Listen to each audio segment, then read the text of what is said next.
Now, I want to show you how the combat system works in Coral Sea by simply playing a battle. Suppose this is a situation you have some Japanese naval units that landed some infantry in that area. This is the area. These areas are often a little too small, but whatever. And then you have the ally player that managed to walk some units through the mountains and then to reach that area where the opponent is, then a battle will follow. So just for clarity, we're gonna spread the counters here, but remember that the battle is actually taking place in that area. Things worth noticing is that the Japanese player can count on naval support because there are naval units adjacent to the ground battle, and one of those naval units is a carrier. So actually the Japanese player can also take advantage of airstrike cheats if he happens to draw any. The ally player does not have any naval support, but there is an ally airport here which is in range, and therefore also airstrike cheats can be used by the ally in this battle. Also, let's imagine that both players have in their hand a battle card that can be used. I'm not sure which ones they are, so there's more suspense there. And we'll see if those applies and if they're gonna use them in the battle. Now, the first thing to do is to determine how many battle cheats each player is going to draw.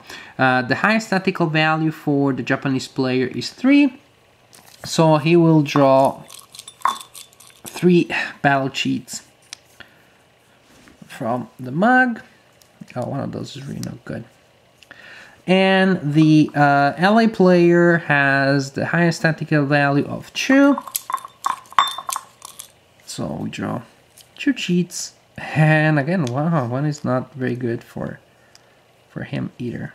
Can I make it in such a way that there's not too much of a reflection? There we go. Now, the ally was the attacker, so the ally decides which cheat will be played first. So he decides he wants to play this cheat here, which is bombardment. And suppose that the Japanese player decides that the first cheat he wants to commit for the first round of battle is that one, which is close combat. So the attacker's cheat is resolved first. This is bombardment.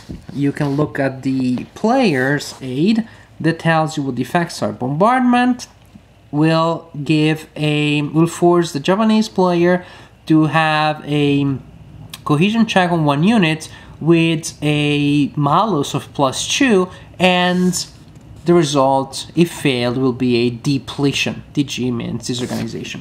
So the Japanese player decides that this unit here is going to take the bullet. So we roll a cohesion check for that unit. Malus is +2, 6 + 2, 8. The check is failed, the unit is depleted, and we use that battle cheat.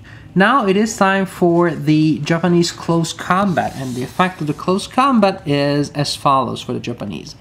The ally will do a cohesion check with no penalties and disorganization if failed, but the Japanese also, since this is close combat, is at risk, so the Japanese also has to pass a cohesion check, but if he fails, it will be depleted, not disorganized. So first we roll for the ally player. The ally player decides to commit this unit to close combat. Rolls a die, no modifiers. 1 passed.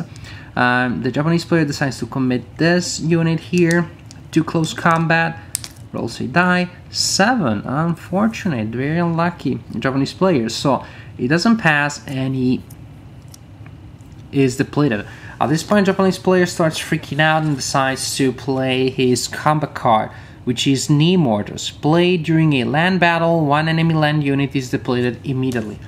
Card is played, and the Japanese player, or the ally player, decides to deplete that unit. Now, the ally player only has 1 cheat left, so he has to play that one. The Japanese has 2, so he chooses to play this one. This is poor coordination. It's a bad cheat because it damages the player that plays it. So poor coordination for the ally means that the ally will have to pass a cohesion check, no modifiers, but if he fails, the unit is disorganized. So the ally player decides to test this unit here for poor coordination. 5 passed, but barely. So we get rid of this one. This cheat that the Japanese player has played is Might of Will, and I think you can kind of like tell what it represents. And also, if you see what it represents, it's clear why the effect is. Might of Will, the ally player has to pass a disorganization check, a cohesion test with disorganization as result for a failure with +1, so it's particularly strong one, but the Japanese player will have 1 unit automatically depleted. And again, it's clear why. So you cannot deplete these 2 units further because they're already being depleted. The only unit that can be depleted is this one, which will be depleted. And now one of the ally units has to pass a cohesion test with a malus of +1, and if they don't pass it, the unit will become disorganized. So let's say this unit has to pass the test. Whoa, 9 + 1, 10. So this unit becomes disorganized. We put a disorganized marker on it, but more importantly, has to retreat from the battle. Now let's remove the battle so that the unit can be retreated here. And this unit is out of the battle for now. This cheat has been used too. The Japanese player still has 1 cheat, but the American doesn't. The ally player, is then going to draw 2 more, because actually no, only 1, because 1 is the highest tactical value that was left, so the ally player only has 1 cheat that can be played. The attacker is the ally. The attacker resolves the cheat first. It is bombardment again, which means 1 enemy cheat, 1 Japanese cheat will have to pass a cohesion test with a modifier +2. If fails, it's depleted, so he chooses this one. 5 or 9, either way, is not passed, but it cannot be depleted again, so the result is that the unit is disorganized. When you get a second depletion, you're disorganized. The battle is here, the unit has to retreat, and what this unit decides to do is to retreat on the naval units. That's an option given to you by this game. If you have naval units there, you can retreat there. Second cheat of this round of battle is poor coordination. Poor coordination, remember, is a cohesion check on 1 of the units of the player that is playing that. So let's say that is checking for that one. We roll a die, 1, it was passed, displayed. Time to play again to get new cheats. The ally player only has 1, but now also the Japanese player only has tactical value 1, so he also will have to draw only 1 and play that one. So now it's just like 1 at a time. Close combat, or assault for the ally player, which means, let me show it to you. Assault, Japanese player, cohesion check, disorganization, but also ally player, disorganization if it fails.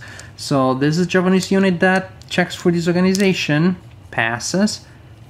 Ally unit checks for disorganization, fails. This unit becomes disorganized too and has to retreat. Japanese cheat is ambush.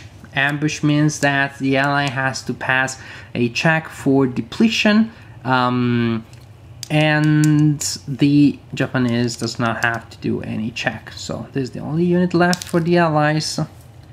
Result is a 5, so it is passed because ambush has no modifiers. 2 more cheats. 1 for the ally, which is another assault, and 1 for the Japanese player, which is airstrike. Another assault is, remember, DG, no modifiers for the Japanese player. 7. Oh, this unit fails, and so this unit becomes disorganized. So we place a disorganized marker, and this unit also retreats on the naval stack. But then this unit also has to execute a check, which is passed because there are no modifiers. But now we have the Japanese cheat, which is airstrike, which applies because in that stack we'll have a naval unit, which is a carrier. What airstrike does is gives a depletion check on an enemy unit with a modifier of +1.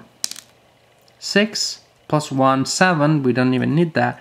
This unit is depleted. Next cheats.